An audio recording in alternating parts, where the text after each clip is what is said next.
por la prensa libre y el derecho que todos ustedes tienen a la verdad, Yo Soy la Red Independiente. Presenta Noticias 1. Esta noche en Noticias 1, Semana revela la nueva operación de chuzadas a magistrados, congresistas y periodistas por parte de miembros de inteligencia y contrainteligencia del Ejército. Magistrada que investigaba a Álvaro Uribe era una de las chuzadas y Noticias 1 revela que otro togado estaba interceptado. Minvivienda firmó contratos por 6.000 millones de pesos para la Universidad Nacional, mientras esta decidía si el ministro seguía o no como profesor. Defensor de Monsalve sostiene que le quieren hacer montajes para desprestigiarlo por ser apoderado del testigo. La opinión pública se le volteó al presidente de Irán por cuenta del derribamiento del avión civil de Ucrania por error. Y en los deportes, Germán Arango. Claudia, el sueño olímpico del voleibol colombiano no termina porque hoy le ganamos a la difícil Venezuela y si mañana hay triunfo sobre Chile, será la selección masculina la que se vaya directo a Tokio 2020. David Ospina, infortunadamente, volvió a ser titular con Napoli después de 2 meses, pero se vio comprometido en el gol que le dio la victoria a Lazio. Luis Fernando Muriel tuvo el triunfo del Atalanta en esta pana máxima y la desperdició. Intranquilo está el técnico de Millonarios, Alberto Gamero. Todavía no tiene la nómina con la que sueña para hacer una buena temporada en este año 2020. Y mañana Millonarios se enfrenta en el Campín al América de Cali. Aquí está, esta es la imagen del día. Un micrófono del tamaño de la cabeza de un clavo que fue encontrado por magistrados de la Corte Suprema en el techo del despacho de un magistrado. El aparato, que sería uno de los dispositivos de una nueva ola de interceptaciones ilegales que hoy fueron denunciadas en la revista Semana, habría sido instalado antes de que la nueva sala de instrucción ocupara el edificio del norte de Bogotá a finales de 2018. De esta historia hablaremos hoy.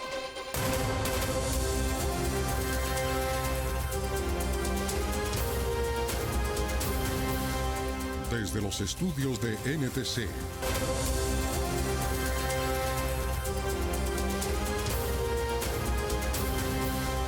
Desde los estudios de NTC, la Red Independiente presenta Noticias 1 con Claudia Cano y Germán Arango. Muy buenas noches, bienvenidos a las mejores noticias del fin de semana. La revista Semana reveló hoy otro escandaloso episodio de chuzadas ilegales por parte de miembros militares del gobierno. Los afectados son de nuevo magistrados de altas cortes, congresistas de la oposición y periodistas. Juan Fernando Barona. Claudia, la revelación más sorprendente que hace la revista es que el resultado de las interceptaciones ilegales debía ser entregado a, comillas, un reconocido político del Centro Democrático. Para que el general Nicasio de Jesús Martínez deje la comandancia del ejército. Él me ha expresado sus motivos familiares. Según Semana, algunas unidades del ejército habrían utilizado sofisticados equipos de inteligencia para interceptar las comunicaciones y hacer los seguimientos. En el caso nuestro, recibíamos órdenes que venían directamente desde el comando. Por la misión y los blancos, estos estaban orientados a temas estrictamente políticos, lejos de nuestra misionalidad. Una de las espiadas era la magistrada Cristina Lombana, que hizo carrera militar, pero se retiró hace poco para poder continuar siendo magistrada de alta corte. La togada Lombana tuvo en su despacho por un tiempo el proceso contra Álvaro Uribe por presunto soborno o intento de soborno a testigos en su contra. Nos dieron la orden de continuar el monitoreo, los seguimientos y lo más grave de todo es que nos ordenaron entregar esa información directamente a un reconocido político del Centro Democrático. Una fuente militar de Semana que participó en los operativos ilegales reveló que los uniformados de inteligencia asignados a estas misiones tenían órdenes superiores, pero solo se enteraban de sus blancos después de revisar sus interceptaciones. Al comienzo nunca sabíamos los nombres. Conforme conseguíamos los datos nos dábamos cuenta del blanco. Los nuestros resultaron magistrados de la corte. A mi compañero de la compañía B le tocaron los periodistas. Ahí estaban los mismos de siempre. Otro de los personajes chuzados fue el senador Roy Barreras, quien justamente había denunciado hace más de 6 meses interceptaciones ilegales en su contra y contra Iván Cepeda y Antonio Sanguino, razón por la cual el ejército activó un plan de contrainteligencia para desviar la verdad. Los mandos decidieron que el sospechoso obvio estaría en otras agencias nacionales que cuentan con capacidades similares o en la misma cúpula de la DNI. La publicación también reveló que la propia semana fue objeto de seguimientos, interceptaciones y amenazas a sus periodistas. Hay soportes en videos y fotografías de seguimientos a periodistas de este medio de comunicación que adelantaban la investigación. Finalmente, la revista detalló que el pasado 18 de diciembre una comisión de la Corte Suprema de Justicia, por orden de la magistrada Lombana, allanó las instalaciones militares de batallones de contrainteligencia en donde se estaban realizando las actividades ilegales y que los allanados intentaron borrar la información. Y lo vieron ustedes en nuestra imagen del día. La oficina en la que se recibían las declaraciones del caso Uribe en la Corte Suprema de Justicia tenía instalado un micrófono en el techo que fue descubierto casualmente. Guillermo Gómez. Claudia, el aparato fue descubierto por una auxiliar del magistrado César Reyes, instructor del caso y entregado a la Fiscalía, en cuya custodia se encuentra en este momento. Este micrófono estaba oculto en el techo del despacho del magistrado César Reyes de la Sala de Instrucción de la Corte Suprema y cuya presencia en ese lugar, encima del escritorio del togado, es todavía más grave porque él es el que investiga a Álvaro Uribe Vélez por su presunta participación en el delito de soborno a testigos. El micrófono, de unos 3 milímetros, fue descubierto por una de las funcionarias de la Corte que trabaja con el magistrado Reyes, quien notó, al mirar desprevenidamente hacia arriba, una diminuta perforación sobre una de las hojas de icopor del techo conocido como drywall. Inmediatamente se ordenó una revisión que dio el sorprendente resultado. El aparato estaba unido a un cable negro como lo muestra esta fotografía, tomada el día del hallazgo, jueves 19 de diciembre, justo la última jornada del año laboral 2019 de la rama judicial. Técnicos de la Fiscalía estuvieron ese mismo 19 de diciembre en la oficina del magistrado y corroboraron que efectivamente se trataba de un micrófono, pero no pudieron establecer en qué momento fue puesto ahí. En todo caso, el hecho escandalizó a los miembros de la Corte, que recordaron lo que sucedió en el segundo periodo del gobierno del mismo Álvaro Uribe, cuando se descubrieron micrófonos debajo de las mesas de la sala plena de la propia Corte Suprema. Una cámara de Noticias 1 grabó en julio de 2019 las últimas adecuaciones de las oficinas que ya ocupaban los magistrados de las nuevas salas que se acababan de crear. En ese momento, a los magistrados les disgustó el aspecto del techo descubierto en el que quedaban a la vista ductos de grueso tamaño que daban una impresión desagradable, lejana a la imagen que deben tener las instalaciones de una alta corte. Varios de ellos pusieron dinero propio para hacerle mejoras al edificio, pero justamente y solo el 9º piso en donde se ubicó el despacho del magistrado Reyes estaba recubierto con drywall, por lo que no necesitó ser intervenido. El presidente Duque y su ministro de Defensa, Carlos Holmes Trujillo, hablaron hoy sobre el escándalo de las chuzadas de este gobierno, pero desestimaron su gravedad. Miguel Ángel Peñaranda.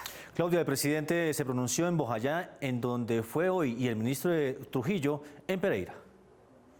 En Bojayá, Chocó, el presidente Iván Duque le bajó el tono a las denuncias reveladas por semana de las actividades ilegales de inteligencia y contrainteligencia del ejército y reiteró que la salida del general Nicasio Martínez de la comandancia fue por razones personales. Advirtió que no habrá contemplaciones de quienes participaron en esas conductas. Hoy tuve la ocasión de hacerle unas precisiones muy claras, tanto al general Navarro como al general Zapatero y al ministro de Defensa. Y es hasta el fondo con todas las investigaciones sobre hechos de malas conductas. Y donde haya manzanas podridas, llevarlos a que se les apliquen sanciones ejemplarizantes. No admitió conocer estas irregularidades por parte de los militares bajo el mando del general Martínez, pero anunció que él liderará las investigaciones. Nosotros mismos vamos a sancionarlos, nosotros mismos vamos a denunciarlos. Y ese debe ser el espíritu mío como comandante supremo de las fuerzas militares. En un consejo de seguridad en Pereira, el ministro de Defensa, Carlos Holmes Trujillo, aseguró que desde el día en que asumió su cargo comenzó a investigar lo que pasaba. Que el 12 de diciembre del 19, siguiendo instrucciones del presidente de la República, quien les habla solicitó el adelantamiento de una auditoría a las actividades de inteligencia y contrainteligencia que se han venido efectuando durante los 10 últimos años. Esa solicitud de auditoría se hizo con el fin de verificar y evaluar el cumplimiento de la Constitución. Tampoco admitió que el retiro del general Nicasio Martínez se haya dado por estas irregularidades, aunque 15 días después de la auditoría que él mismo había ordenado hacer, el oficial dejó su cargo. En caso de comprobarse la participación de miembros de la fuerza pública en hechos que no estén acordes a la ley, los responsables deberán responder de manera individual ante la justicia colombiana. El Ministerio de Defensa anunció más resultados sobre las actividades ilegales que ejecutaron miembros de la inteligencia y contrainteligencia del ejército contra magistrados congresistas y periodistas. La revista descubrió lo que la Fiscalía debía haber buscado como consecuencia de una denuncia de 3 senadores y a la que le dio respuesta descartando cualquier conducta criminal de los funcionarios denunciados. Eduardo López Júquer. Claudia, los 3 congresistas que denunciaron en julio del año pasado son los que hoy resultan ser víctimas de estas interceptaciones ilegales, pese a que la Fiscalía desestimó el caso. Los senadores Roy Barreras, Iván Cepeda y Antonio Sanguino, mencionados como objetivos de las chuzadas realizadas por el Ejército, reaccionaron a las revelaciones de la revista Semana y exigieron explicaciones. Es necesario conocer la lista completa tanto de las personas interceptadas como de quienes estaban involucrados en esas operaciones. Fuerzas fascistas que quieren devolvernos a las oscuras épocas de las desapariciones, de los falsos positivos, de las chuzadas, en general de la guerra. El país necesita saber cuál es el político del Centro Democrático que recepcionaba esta información de parte de los chuzadores del Ejército Nacional. Al pedir respuestas jurídicas, recordaron que en julio del año pasado, hace 6 meses, informaron al presidente Duque y denunciaron en la Fiscalía los seguimientos, interceptaciones y chuzadas ilegales en su contra por parte de organismos de inteligencia. Seguimientos ilegales y montajes hechos por la Dirección Nacional de Inteligencia, la DNI, en reuniones clandestinas en el barrio El Salitre, coordinadas por un personaje coronel retirado, alias El Chacal. La Dirección Nacional de Inteligencia estaba practicando reuniones en las que se había definido una lista de blancos estratégicos. En relación con las declaraciones del presidente Duque hoy en Bojayá, donde aseguró que las manzanas podridas serán sancionadas, los senadores señalaron que la publicación confirma sus denuncias. No se trata de manzanas podridas. Hay todo un aparato paraestatal que primero infiltra o persigue o chuza o a los líderes más vulnerables en los territorios los mata. Demuestran el retorno de las peores prácticas del uribismo en su regreso al poder, las chuzadas y los falsos positivos. Los congresistas, cuyo trabajo se ha concentrado en la defensa de la paz y de los derechos humanos, también pidieron explicaciones sobre la forma como el presidente anunció el retiro del general Nicasio Martínez del comando del Ejército. La gran pregunta es si a todas estas el presidente de la República sabía que en el Ejército, bajo la conducción del alto mando militar, había semejante aparato. 2 gobernadores, entre ellos Camilo Romero de Nariño, varios magistrados de la Corte como Cristina Lombana y un grupo de periodistas y medios de comunicación también estaban siendo chuzados por órdenes del comando del Ejército. Además de las vulnerabilidades en la seguridad de la Escuela General Santander que descubrió el laboratorio de video de Noticias 1, la Procuraduría encontró otras más que facilitaron el trabajo de los terroristas y pidió las explicaciones respectivas. Enrique Tapias. Claudia, los investigadores del Ministerio Público descubrieron que a la comandante de la escuela se le habían notificado 17 riesgos frente a los cuales no ha demostrado su acción. El laboratorio de video de Noticias 1 reveló el 19 de enero del año pasado cómo este carro cargado con explosivos ingresó a la escuela de policía sin ningún inconveniente y recorrió el centro de formación sin ser detenido hasta que hizo explosión, cobrando la vida de 23 personas, incluido el terrorista que conducía. Luego de que este noticiero pusiera en evidencia las fallas de seguridad en la Escuela General Santander, el entonces ministro de Defensa se molestó por las revelaciones. Ni más faltaba que ahora los receptores de la culpabilidad sean las personas que estaban en la escuela. Noticias 1 obtuvo las declaraciones de varios miembros de la institución en las que confirman las fallas de seguridad que derivaron en la investigación a 2 generales, entre ellos la general Juliet Yomar Cure, entonces directora del Centro de Formación y actual directora de Sanidad de la Policía.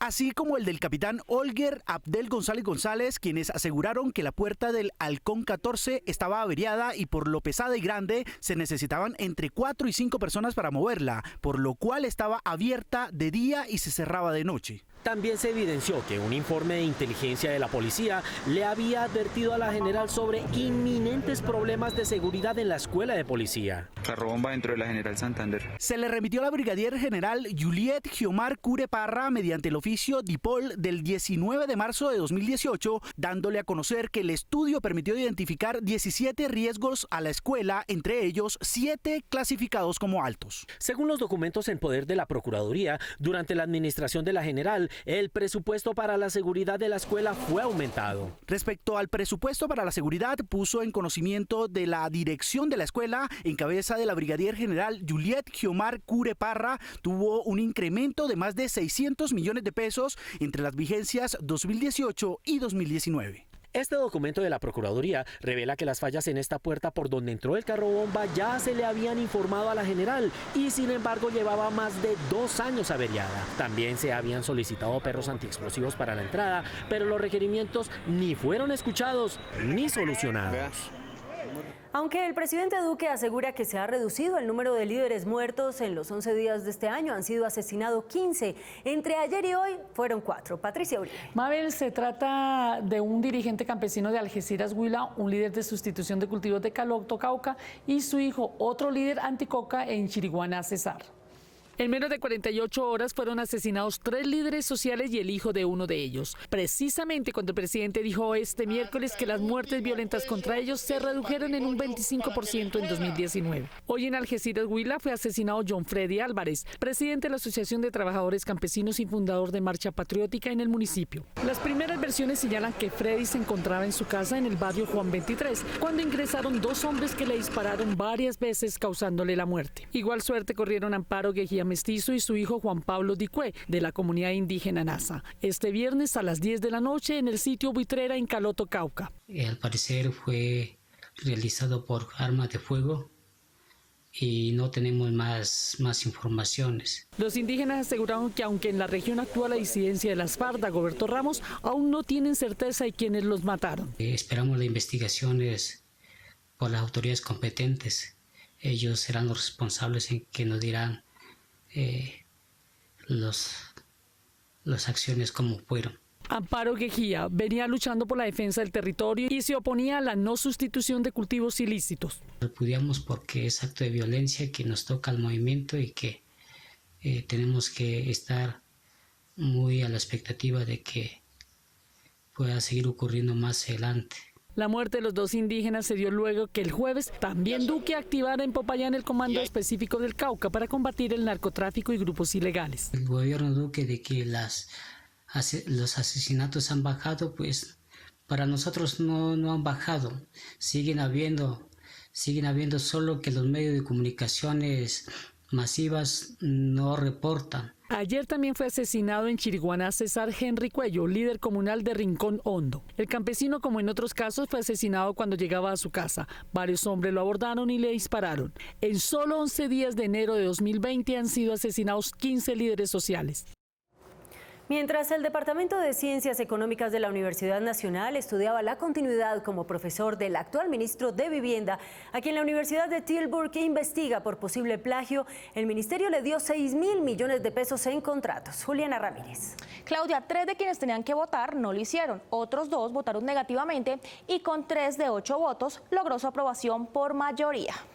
El 17 de octubre del 2019, un mes y medio después de que Noticias 1 diera a conocer que la tesis de doctorado del ministro de Vivienda, Jonathan Malagón, fue presuntamente plagiada, el Consejo de la Facultad de Ciencias Económicas de la Universidad Nacional votó en el marco del periodo de prueba que se encontraba y lo ratificó como docente. La universidad pública se presta para 2 grandes responsabilidades. En la votación hubo 3 abstenciones. En estos se destaca el del decano de la Facultad de Ciencias Económicas, Jorge Armando Rodríguez, quien en el acta dejó claro que su impedimento era porque en él recaía la decisión final, pero no mencionó que en el momento de la votación era contratista del Ministerio de Vivienda. específicamente en lo relativo al caso colombiano. En el acta del Consejo de la Facultad de Ciencias Económicas, en la que también se mencionó que según la encuesta de percepción estudiantil, el profesor Jonathan Malagón debía asistir más a clases, se ratificó al ministro de Vivienda como profesor con una calificación de 367,80 puntos. Este desasosiego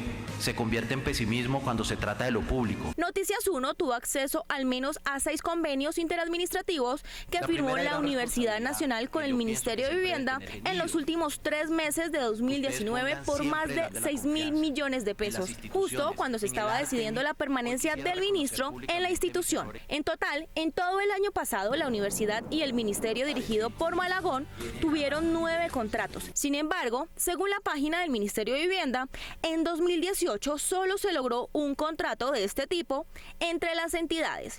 Según el decano Jorge Armando Rodríguez, no existe conflicto de interés porque él no se benefició económicamente del contrato, pero no se refirió al beneficio que recibe el ministro Malagón por ser profesor de la Universidad Nacional. Se espera que este mes la Universidad de Tilburg, donde Malagón hizo su tesis, se pronuncie sobre el presunto plagio.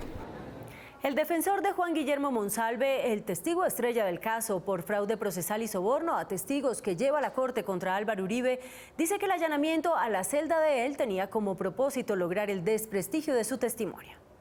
Carlos Toro, abogado de Juan Guillermo Monsalve, el principal testigo contra el expresidente Álvaro Uribe en el proceso penal por fraude procesal y soborno a testigos, dijo que el allanamiento a la celda de su defendido se trató de mostrar otros elementos que no eran de él y que fue para desacreditarlo. Es una campaña perversa, mediática, dirigida a tratar de deslegitimar al señor Monsalve como testigo en su declaración ante la Corte Suprema de Justicia en el caso del señor Uribe. El sábado pasado, hacia las 4 de la tarde, el IMPEC realizó una inspección, entre otras, a la casa fiscal de la cárcel La Picota, donde estaba Monsalve. En su momento dijo que habían encontrado 6 celulares, 2 computadores, cuchillos, consolas de video, pads, whisky, una impresora y un módem de internet. Todo lo que le encontraron al señor Monsalve en su celda como objetos prohibidos se reduce a un computador, una impresora, un teléfono celular y 152.000 pesos.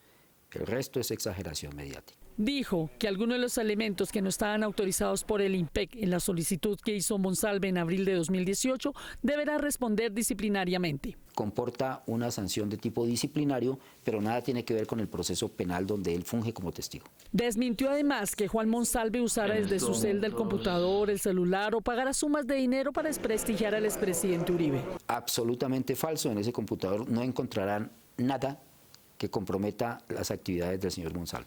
Y que tampoco es cierto que Monsalve esté de pelea con su padre, quien le estaría pidiendo que no se metiera en problemas, como se ha dicho en medios de comunicación. Me han mandado razones de que yo no siga con esto. Me ha autorizado el señor Monsalve para decir que él no tiene ningún tipo de conflicto ni ha tenido enfrentamiento alguno con su padre y sus hermanos. El abogado aseguró que se trata de crear falsa información alrededor del principal testigo contra Uribe. Y estamos seguros que son teledirigidas y armadas. ¿De dónde viene?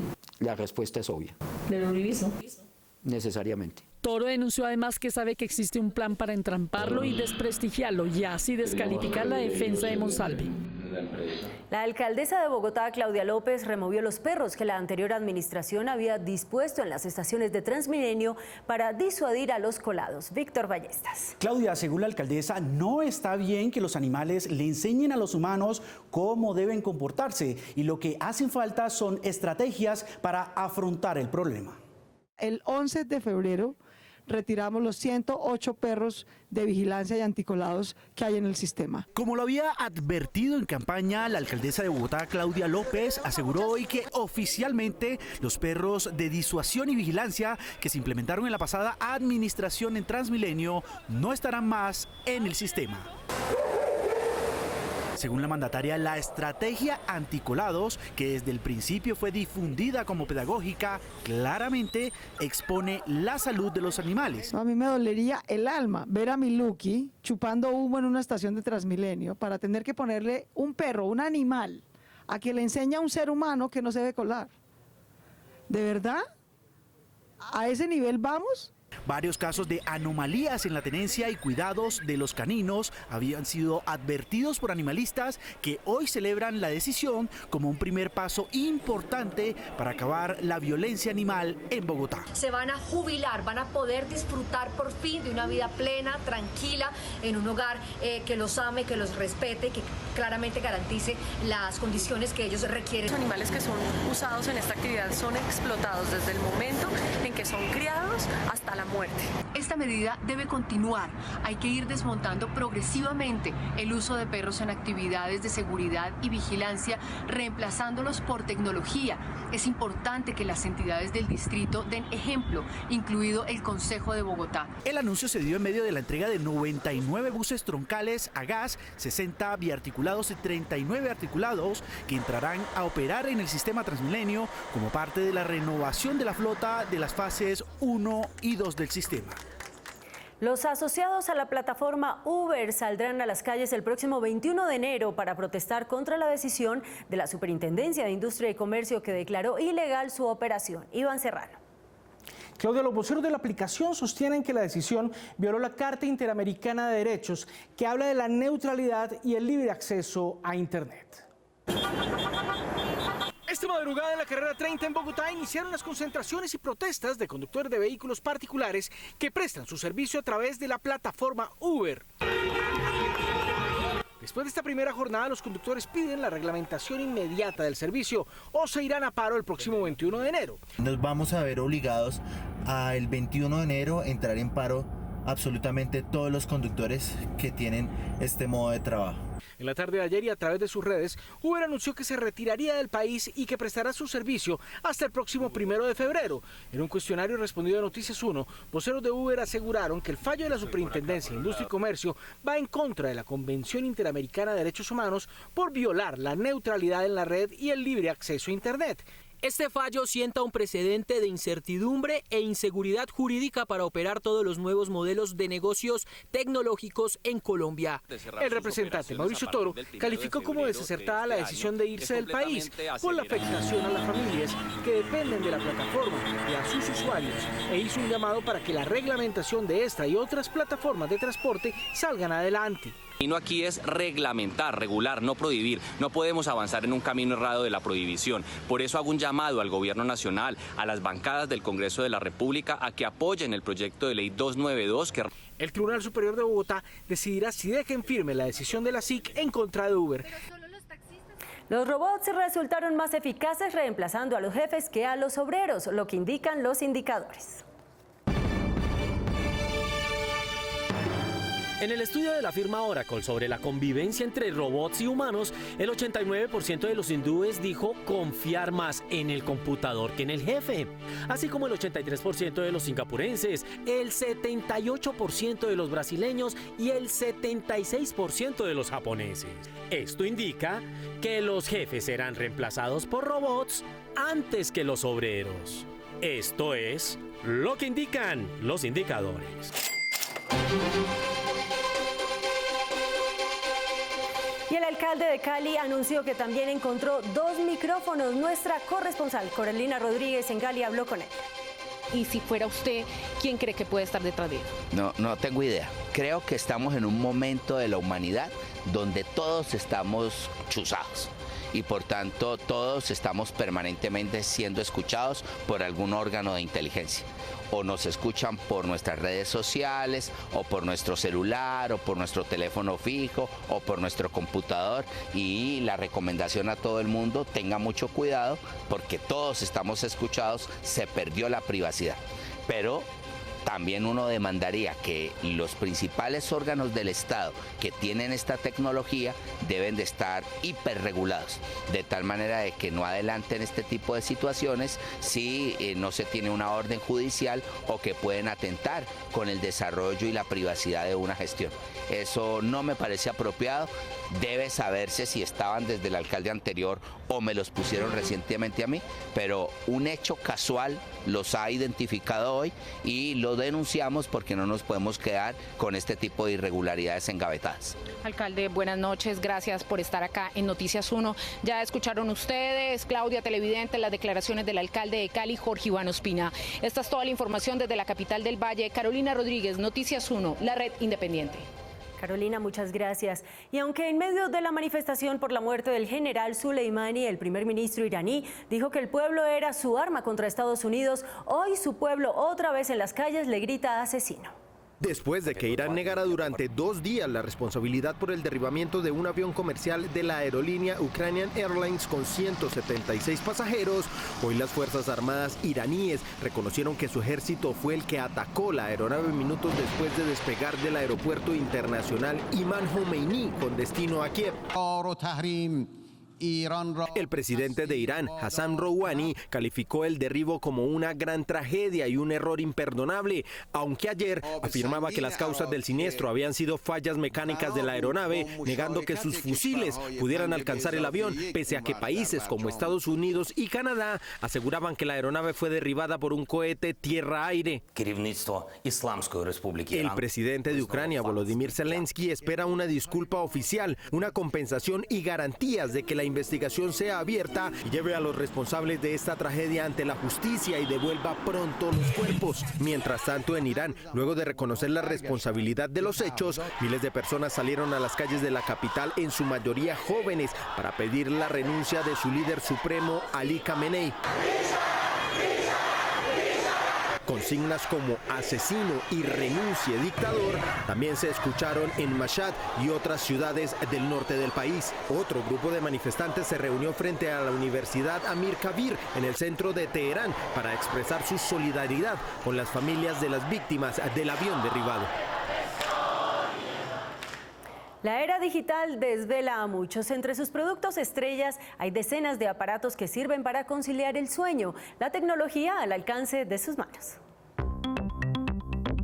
Bajo la premisa La inteligencia de las cosas, la feria electrónica de consumo más grande del mundo abrió sus puertas en Las Vegas.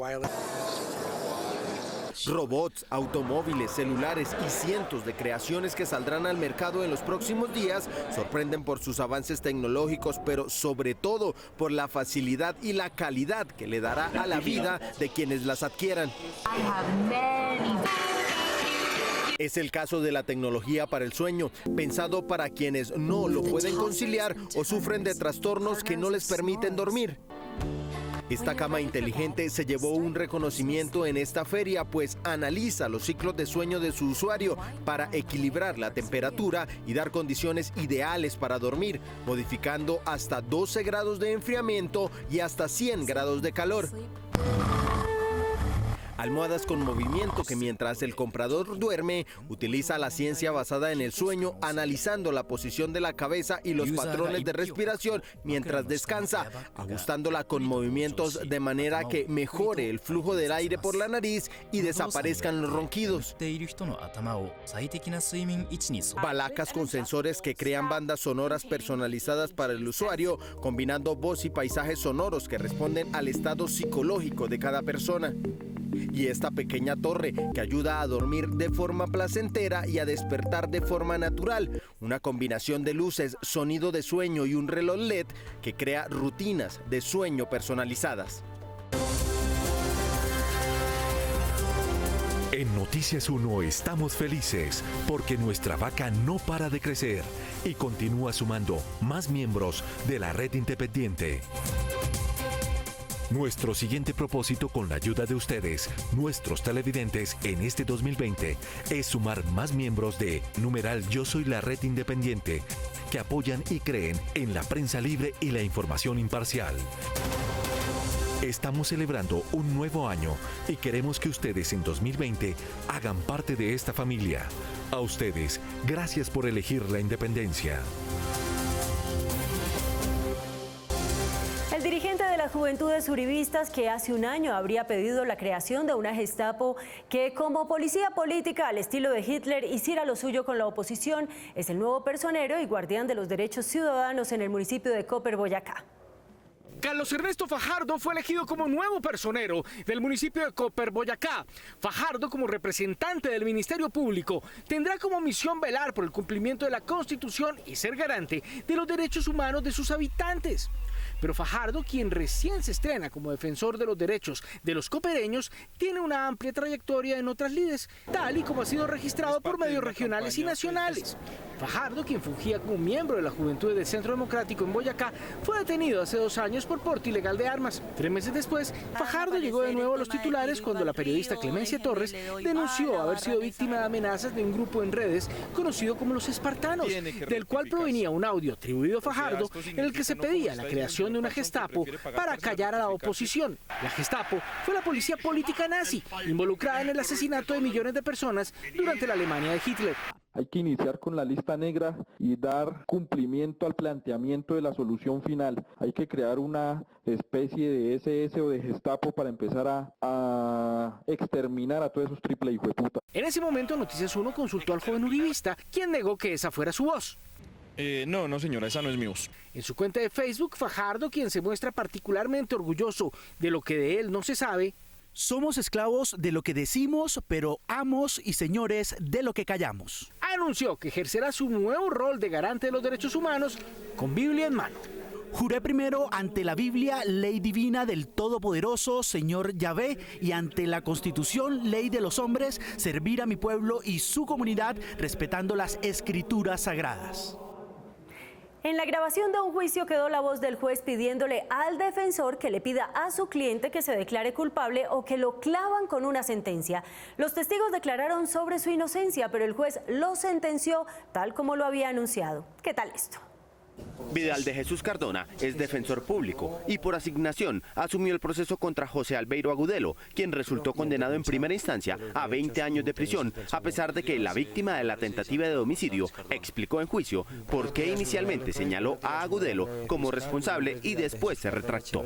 Y la misma víctima dio la explicación y dijo: sí, yo di esa versión en contra de José Albeiro por la sencilla razón de que había tenido rencillas con él. En medio de su labor de litigante, el abogado Cardona pidió copia de los videos de las audiencias del caso. La madre del sentenciado los vio y se encontró con esto.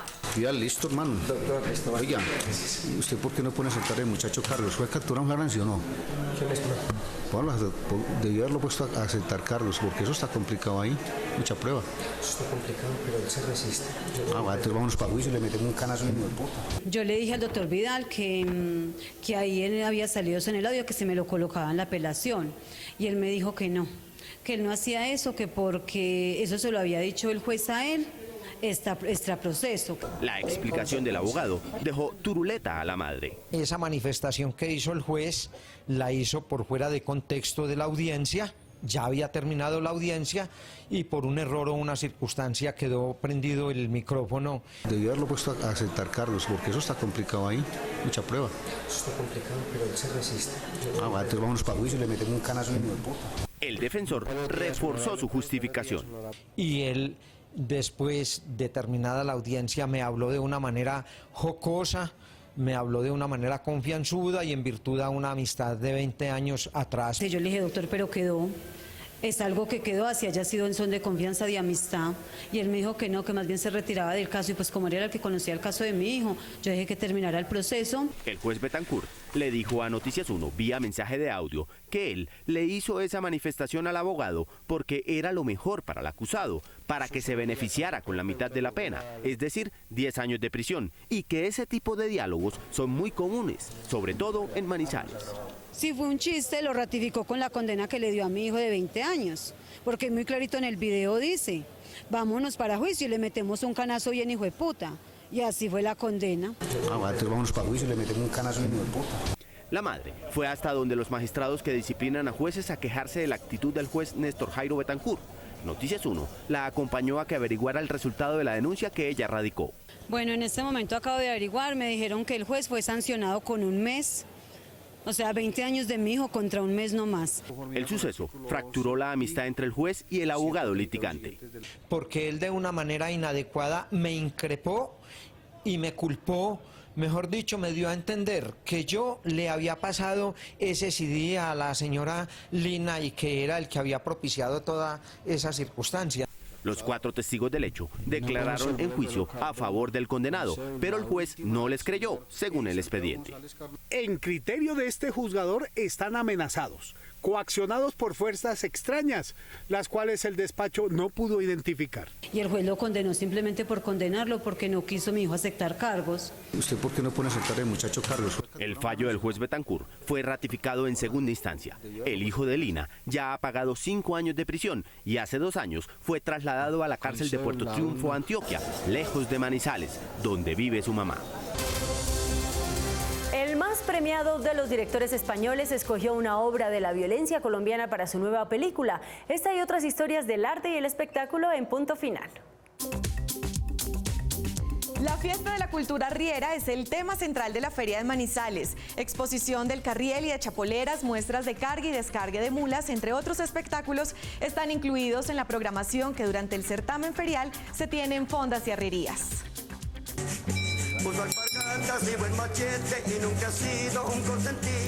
Llegar a este lugar es encontrarse con la tradición, con la historia de la colonización antioqueña, con el sentir de los arrieros que a lomo de mula edificaron las ciudades de la región andina colombiana. Por eso, la pujanza y la berraquera para el trabajo se ilustran en las fondas de la arriería.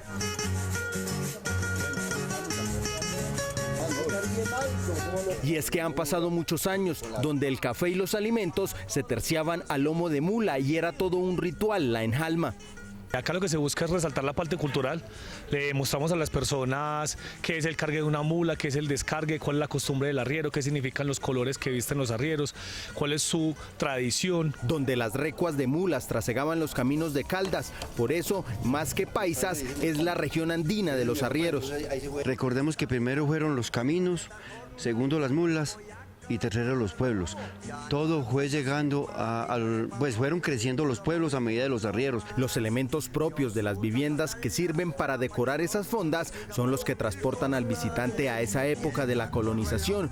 Por eso es sitio obligado de visita en la Feria de Manizales. Pues el objetivo primordial es que la gente conozca qué era lo que utilizaban nuestros arrieros para poder trasladarse en sus caminos. Descubrir cómo vivían nuestros antepasados y lograr experimentar lo que fue la colonización son algunos aspectos que se destacan en las fondas de la arriería. Hasta aquí esta emisión de Nuevo Noticias 1. Nos vemos en las redes sociales y mañana a las 8 de la noche en punto en Cable Noticias con las mejores noticias del fin de semana. A ustedes gracias por elegir la independencia.